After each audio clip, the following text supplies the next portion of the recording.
नमस्कार साथियों, कैसे हैं आप सब। स्वागत है आपका एग्जाम वर्ट में। जैसा कि आप जानते हैं सीयूटी यूजी के एप्लीकेशन फॉर्म्स भरना स्टार्ट हो चुके हैं। सीयूटी यूजी वो एग्जाम जो आपको एडमिशन दिलवाता है देश के उन सभी सेंट्रल यूनिवर्सिटीज़ में जो भारत सरकार के अंतर्गत, और उसके अलावा भी बहुत सारी ऐसी डीम्ड यूनिवर्सिटी। उनके अलावा डीम्ड यूनिवर्सिटी से अगर अलग हम बात करें तो फिर हमारे पास आती हैं कुछ स्टेट यूनिवर्सिटी जो इस साल सीयूटी यूजी का हिस्सा बनी है, ऑल दो सीयूटी पीजी का भी हिस्सा बनी है। अगर हम टॉप यूनिवर्सिटीज़ की बात करें जिसमें जवाहरलाल नेहरू विश्वविद्यालय आता है, बीएचयू आता है, दिल्ली विश्वविद्यालय है, और आपका यूनिवर्सिटी ऑफ हैदराबाद की बात करें, अंबेडकर यूनिवर्सिटी की बात करें, ये कुछ टॉप यूनिवर्सिटी जो कि इसका हिस्सा हैं। और जो यूनिवर्सिटी लास्ट ईयर इसका हिस्सा नहीं बनी थी वो भी इसका हिस्सा बन गई हैं। तो कहीं ना कहीं एक बहुत बड़ा एग्जाम बन चुका है। आप एक सिंगल एग्जाम दे के हर यूनिवर्सिटी के लिए एलिजिबल हो जाते हैं, लेकिन यहाँ पे की हुई एक गलती भी आपको एडमिशन से वंचित रख सकती है। जैसा कि पिछले साल जब पहली बार सीयूटी यूजी आया तो देखा गया कि बहुत सारे स्टूडेंट थे जिन्होंने डोमेन सब्जेक्ट गलत भरे थे।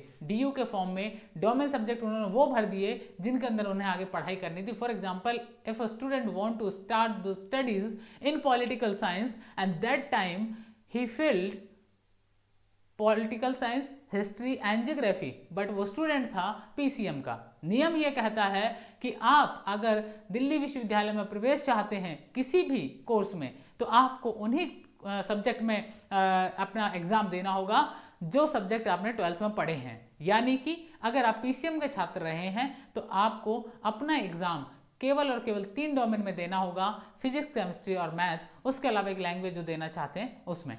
तो सवाल ये उठता है कि अवेयरनेस की कमी होने की वजह से या आपके आसपास क्षेत्र में जिन लोगों को पता नहीं होता है उनसे आप पूछ लेते हैं, ऑफिशियल नोटिफिकेशन नहीं पढ़ते या कहीं की समझ में नहीं आती चीज़ें, तो उन सबसे बचने के लिए कहीं ना कहीं आपको एग्जाम वर्ट या और भी बहुत सारे ऐसे प्लेटफॉर्म हैं जो कि कोशिश कर रहे हैं समझाने की कि गलती ना करें। बहुत सारे प्लेटफॉर्म पे गलत इन्फॉर्मेशन भी अवेलेबल हैं, वो भी आप ध्यान रखें कि आप गलत झांसे में ना फंस जाएं, भरोसा ना कर लें, कम से कम एक बार इन्फॉर्मेशन को वेरीफाई जरूर कर लें। ठीक है, चलिए बिना रुके मैं बात करता हूँ आज के इस टॉपिक पे। चैनल पे अगर नए हैं तो सब्सक्राइब कर लीजिए और अगर बेहतरीन लगे सेशन तो लाइक भी कर दीजिएगा। चलिए मुद्दे पे आते हैं। ये आपके सामने एक नोटिस है, पब्लिक नोटिस, जो कि पब्लिश होता है 9 Feb को, जिसमें बताया गया कि सीयूटी यूजी के जो एप्लीकेशन फॉर्म है वो भरे जाना आरंभ हो चुके हैं। अब जब आप देखें जस्ट 12th के बाद देश का सबसे बड़ा एग्जाम बन चुका है। इसमें आईआईटी वाला भी बैठता है, नीट वाला भी बैठता है, इसमें क्लैट वाला भी बैठता है, आईपी वाला भी बैठता है, हर स्टूडेंट सीयूटी भरता है। और अगर आपके परसेंटेज भी कम है तो फर्क नहीं पड़ता कि 90% वाले डीयू में जाता है, वो वाला फोबिया खत्म कर दो। 60% वाले भी डीयू के नॉर्थ कैंपस में बैठे हैं और 90 वाले साउथ कैंपस में भी नहीं जा पाए। तो सवाल ये उठता है कि अब आप वो सब कर सकते हैं जो कि पहले शायद नहीं कर पाते थे। जब हमारा टाइम था तो हमें वो ऑप्शंस नहीं मिले थे, आपको मिल रहे हैं, उनका फायदा उठाइए। चलिए मुद्दे पे बात करते हैं। यहाँ पे आप देखेंगे सीयूटी के बारे में दिया गया, विंडो ओपन हो गई है एंट्रेंस एग्जाम्स को लेके। यहाँ जो सबसे इंपॉर्टेंट ध्यान देने योग्य वाली बात है वो ये है कि पूरा का पूरा पेपर जो है वो कंप्यूटर बेस्ड है। यानी कि कंप्यूटर जो बेस्ड टेस्ट हम कहें, सीबीटी जिसे कहा जाता है, जिसके अंदर पूरी परीक्षा आपकी कंप्यूटर पे होती है, आपसे कोई भी पेपर पेन पे चीज़ें नहीं होती हैं। तो आप ध्यान रखें, अगर आपको इसका एक्सपीरियंस नहीं है तो थोड़ा सा मॉक टेस्ट वगैरह लगा के कर लें। मोबाइल सबके पास होगा, चलाना कोई हार्ड नहीं है, अगर माउस चलाना आता है तो हो जाएगा, कोई दिक्कत नहीं है। चलिए अब हम बात कर लेते हैं कुछ डिटेल्स की, उसके बाद हम इसमें बात करेंगे डॉक्यूमेंटेशन की, सबकी बात करेंगे। बने रहिएगा लास्ट तक, आपको पूरी इन्फॉर्मेशन एक छोटे से वीडियो में मिल जाएगी। बाकी हम सब्जेक्ट के ऊपर एक अलग वीडियो में चर्चा करेंगे, लाइव सेशन में चर्चा करेंगे। देखिए यहाँ पे सबसे पहले है कि 9 Feb से लेकर 12 मार्च तक फॉर्म भरे जाएंगे। 12 मार्च जो है वो लास्ट डेट है, यानी कि 12 मार्च को भी शाम 9 बजे तक ही भरे जाएंगे। फॉर्म 9 ही बजे तक भरे जाएंगे। आप पेमेंट कर सकते हो रात को 11:50 तक। ठीक है, हो सकता है डेट 2-4 दिन और बढ़ जाए, उससे ज़्यादा तो नहीं बढ़ने वाली है।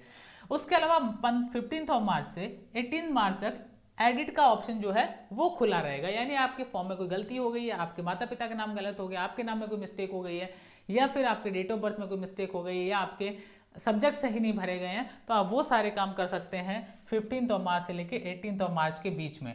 ठीक है, अब हम बात कर लेते हैं यहाँ पे अनाउंसमेंट जो है, सबसे इंपॉर्टेंट सिटी। अब आपको सिटी पता चल जाएगी 30 अप्रैल को। ठीक है, 30 अप्रैल को आपको पता चल जाएगा कि जो शहर आपने चुना था उसी शहर में आपको मिला है, किसी और शहर में मिला है। तो ये ध्यान रखिएगा, उसी शहर में आपका एग्जाम होगा। तो डेट ये जो सिटी अनाउंसमेंट है ये होगा 30 अप्रैल को। इसके अलावा अगर आप देखेंगे एडमिट कार्ड जो है इनको आप डाउनलोड कर सकते हैं 2nd वीक जो मई का सेकेंड वीक है उससे आप इनको डाउनलोड कर सकते हैं। और ये जो डेट ऑफ एग्ज़ाम अगर हम कहें तो ये 21 मई से स्टार्ट हो जाएंगे, क्योंकि एक दिन में तो इतने बच्चों के एग्जाम हो नहीं सकते हैं, तो ये काफ़ी दिन चलेंगे। ऑलरेडी डेट शीट आपके पास अवेलेबल होगी, 21 मई से स्टार्ट है, ठीक है। उसके अलावा आंसर की वगैरह ये अभी फिक्स नहीं है कब आएंगे, लेकिन ये है कि जून में आ जाएंगी।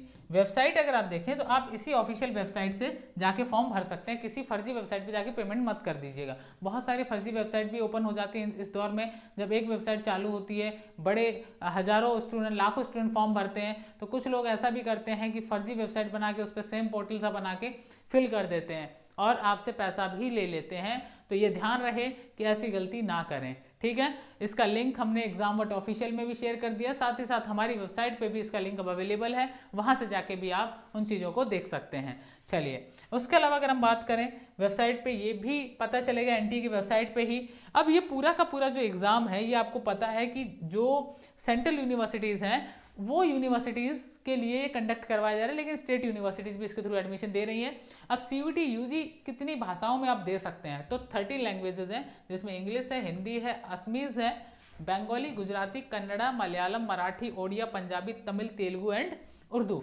ये सब वो लैंग्वेजेस हैं जिनके अंदर आप अपना पेपर दे सकते हैं। आपको अगर अंग्रेजी नहीं आती आप हिंदी में दे सकते हो, आपको हिंदी भी नहीं आती, आसाम से हो तो असमीज़ में दे सकते हो, पंजाब के हो पंजाबी में दे सकते हो। ऐसा कोई फिक्स वो नहीं है कि आपको इसी में देना है। लेकिन अगर आप इंग्लिश दे रहे हो तो वो केवल इंग्लिश में होगा, तो वो आप मत सोचिए कि इंग्लिश भी दूसरी लैंग्वेज में कन्वर्ट होती है। आज एक लाइव क्लास में कोई पूछ रहा था मुझसे कि क्या हिंदी भी इंग्लिश में पढ़ाई जाती है, तो ऐसा कोई दिमाग मत लगाइएगा।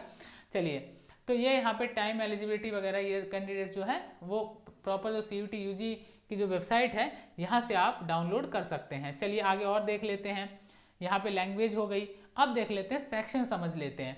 अब सेक्शन 1 आप जब फॉर्म भरेंगे तो वहाँ पे आपको एक सेक्शन 1 दिखाई देगा। अगर आप जेएनयू की तैयारी कर रहे हैं, if you are preparing for JNU, if you are preparing for AFLU, if you are preparing for BHU, आप जिन भी यूनिवर्सिटीज़ के अंदर जनरल टेस्ट है उनके अंदर आपको इनमें से कोई एक लैंग्वेज चुननी होगी, ठीक है।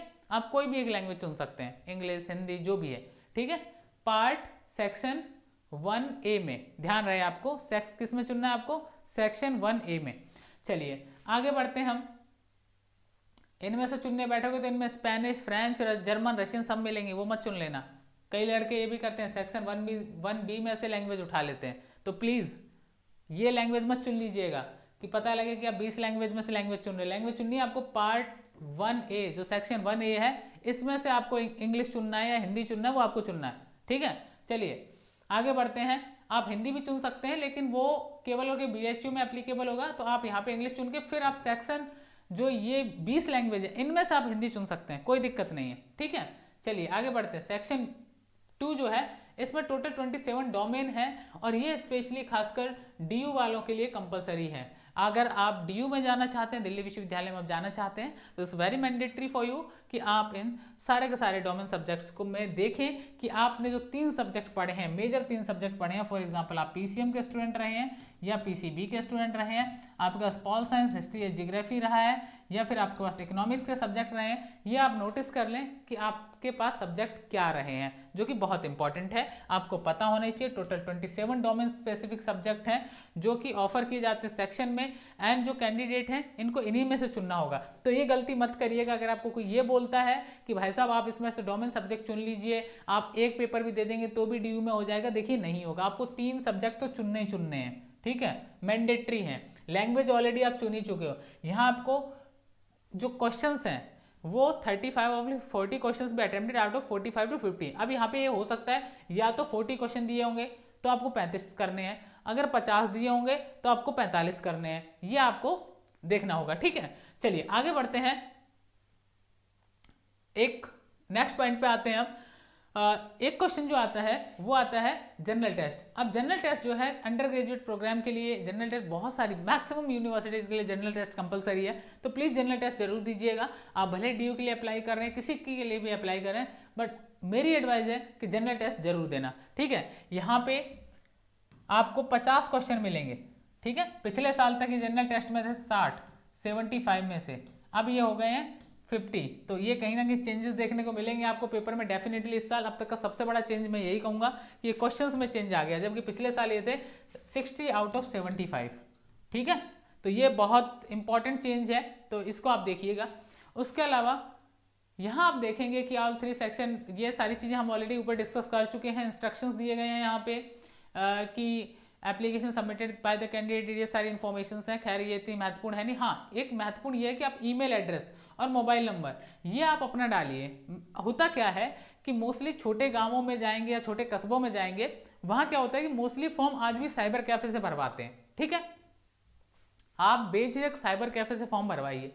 और हम लोग क्या करते हैं कि उन्हीं को बोल देते हैं, अच्छा भैया कोई बात नहीं, आप अपनी ईमेल आईडी डाल दीजिए। हम ईमेल आईडी भी नहीं बना के देना चाहते हैं। स्मार्टफोन सबके पास होगा, प्लीज़ अपना एक ईमेल आईडी क्रिएट कर लीजिए। आपका हो, आपके फादर का हो, आपकी मदर का हो, आपके भाई बहन, ऐसा हो जिसे आप एक्सेस कर सकें। कम से कम आपके पास उसका एक्सेस हो, पता चले कल को रिजल्ट आ रहा है, वेरीफाई करना हो, पासवर्ड खो गया, बहुत सारी प्रॉब्लम हो जाती हैं।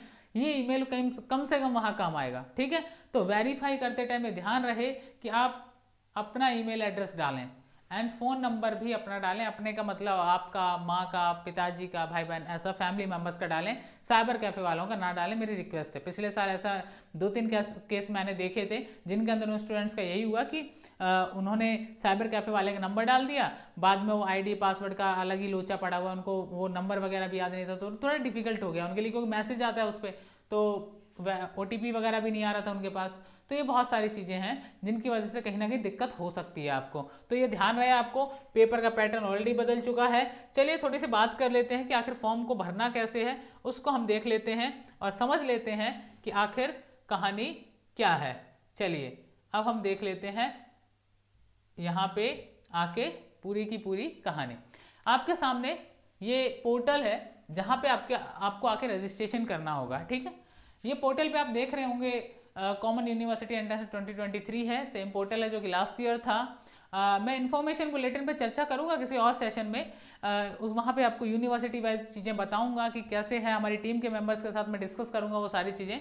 अब देखिए आपको करना क्या होता है, जब आप क्लिक करेंगे रजिस्टर पे, फॉर एग्जाम्पल मैंने क्लिक कर दिया रजिस्टर पे। ठीक है, जैसे मैंने रजिस्टर पे क्लिक करूंगा आपके सामने ये इन्फॉर्मेशन नीचे खुल जाएंगी। यहाँ पे आप ये जान लें कि फॉर्म फीस कितनी है, फोटो का साइज क्या होना चाहिए। अब एक चीज़ और मत करिएगा, कुछ स्टूडेंटों की बहुत गंदी आदत होती है, और वो आदत ये होती है कि वो 8th क्लास की फ़ोटो लगा देते हैं। 8th की, 6th की, जो मिल गई घर में सबसे छोटी, 7-8 साल पुरानी उठाई और लगा दी। ठीक है, प्लीज़ यार एक कम से कम फ़ोटो नया खिंचवा लीजिए, चेहरा मैच करने में दिक्कत नहीं होती है, कम से कम एक फ़ोटो खिंचवा लीजिए। ठीक है, दूसरी चीज़ यहाँ पे आप देखेंगे कैंडिडेट्स को इन्होंने बताया कि आप पहले रूल एंड रेगुलेशंस पढ़ लो, उसके बाद आगे बढ़िए। यहाँ पे इंस्ट्रक्शंस दिए गए हैं, और इंस्ट्रक्शंस में हम सीधा यहाँ पे आते हैं। स्टेप 1 जो है रजिस्ट्रेशन फॉर्म का, इसमें आपको पासवर्ड वगैरह से रिलेटेड जो भी बेसिक लाइक चीज़ें हैं वो पूरी करनी है। उसके अलावा आपका एप्लीकेशन फॉर्म आता है, एप्लीकेशन फॉर्म में यहाँ पे जो पासवर्ड वगैरह, और यहाँ सबसे इंपॉर्टेंट चीज़ अगर आप देखेंगे तो ये फोटोग्राफ हो गए, सिग्नेचर और कैटेगरी सर्टिफिकेट। अब PWD सर्टिफिकेट, अब ये मैं बताता हूँ कैटेगरी सर्टिफिकेट का क्या सीन है। अगर आपके पास कैटेगरी सर्टिफिकेट नहीं है तो इसका एक जो डॉक्यूमेंटेशन है, जो इसका पूरा जो बुलेटिन है, वहाँ पे एक चीज़ दी गई है, आपको एक फॉर्म दिया गया है, उसे डाउनलोड करके जहाँ पे कास्ट सर्टिफिकेट मांग रहा है वहाँ पे अपलोड कर देना, कहानी खत्म। अगर आपके पास नया कास्ट सर्टिफिकेट नहीं है तो पुराना भी डाल दोगे तो भी कोई दिक्कत नहीं है, चल जाएगा, रिजेक्ट नहीं होगा फॉर्म, ये गारंटी है। दूसरी इंपॉर्टेंट चीज़ ये है कि अगर आपको ये चीज़ जो PWD वाले हैं, PWD वाले का सर्टिफिकेट नंबर डलता है, तो आपके पास सर्टिफिकेट अगर है वेल एंड गुड, नहीं है तो बनवा लीजिए, उसका भी ऑप्शन है अभी। तो पॉइंट ये है कि आपको अभी इतने ज़्यादा डॉक्यूमेंटेशन की जरूरत नहीं है, आपके पास अगर बेसिक डॉक्यूमेंट्स भी है, इनफ है, it's enough for you. Okay, photograph आपका रिसेंटली होना चाहिए यार, मुझे लगता है फोटोग्राफ कम से कम नया होना चाहिए। उसके अलावा ऐसा ना हो कि आप गॉगल्स लगा के फोटो खिंचवा रहे हैं, कैप लगा के खिंचवा रहे हैं, ऐसा नहीं हो, नॉर्मल फोटो हो आपका पासपोर्ट साइज का। और बाकी ये साइज़ दिए गए हैं, इन्होंने एक आइडियल साइज इन्होंने दे रखा है 10 KB 200 KB तक, ये जब आप रिसाइज करेंगे तब हो जाएगा। ये आप देखेंगे size of scan copy, category certificate PDF, ये आपको अपलोड करना है। ठीक है, तो मैंने बोला ना अगर नहीं है तो उसका भी ऑप्शन है, मैं अगर आपको नहीं मिल रहा है तो मैं एग्जाम ऑफिशियल टेलीग्राम चैनल में शेयर कर दूंगा, तो आप वहाँ से ले लीजिएगा। ठीक है, उसके अलावा अगर आप देखेंगे PWD सर्टिफिकेट जो है ये भी PDF फॉर्म में होना चाहिए। उसके अलावा देखते हैं आगे, जो बहुत इंपॉर्टेंट है वो ये है फी स्ट्रक्चर कितना है।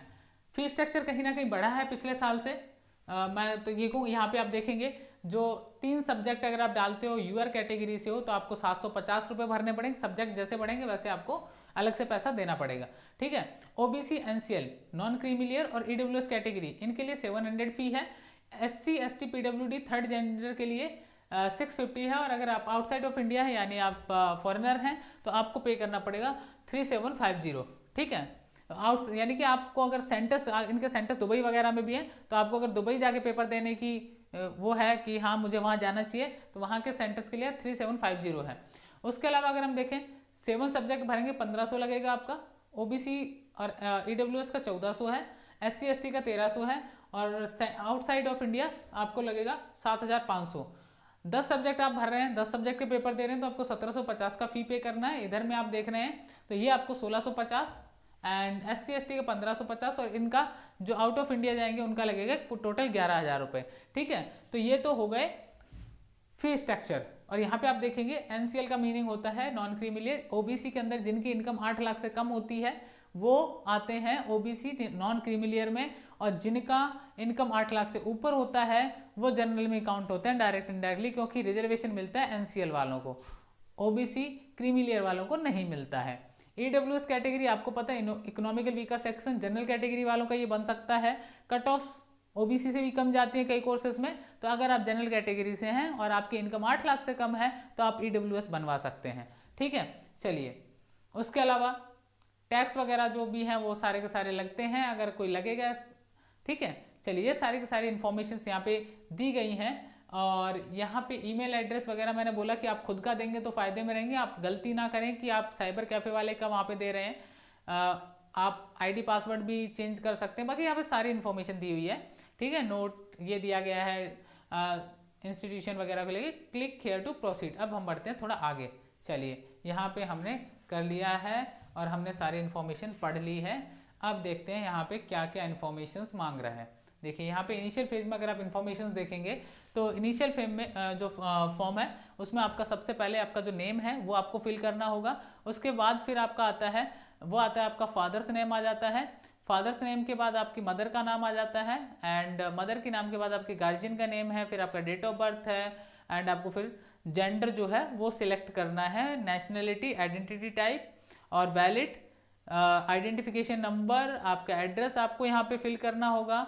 एड्रेस फिल करने के बाद आपको यहाँ फिर वही आपको मोबाइल नंबर वगैरह डालना है, और अगर आपका एड्रेस सेम है तो फिर आपको केवल इस पर क्लिक कर देना है, उससे आपका ऑटोमेटिक एड्रेस फिल हो जाएगा। पिन कोड डालना है, फिर आपको पासवर्ड क्रिएट करना है, सिक्योरिटी क्वेश्चन चुनना है आपको, और यहाँ पे आपको बाकी सारी इन्फॉर्मेशन भर देनी है, ठीक है। तो ये सारी की सारी जो बेसिक इन्फॉर्मेशन है ये भरनी है आपको। उसके बाद ही दूसरा स्टेप खुलेगा, और दूसरा स्टेप जो है वो रहेगा ऑनलाइन एप्लीकेशन फॉर्म भरना है आपको, जिसमें आपको जाके सब्जेक्ट चुनने होंगे, आपको सारा कोर्स चुनने होंगे, और वो कोर्स वगैरह चुनने के बाद आप फिर आपको फ़ी पे करना है। जितने ज़्यादा सब्जेक्ट चुनेंगे उतने ज़्यादा आपके पैसे लगेंगे, ठीक है। तो ये सारी की सारी जो प्रोसेस है इसमें आपको ये ध्यान रखना, कास्ट सर्टिफिकेट, आप अपनी कास्ट भी चेक कर लें, क्या आप ओबीसी में आते हैं।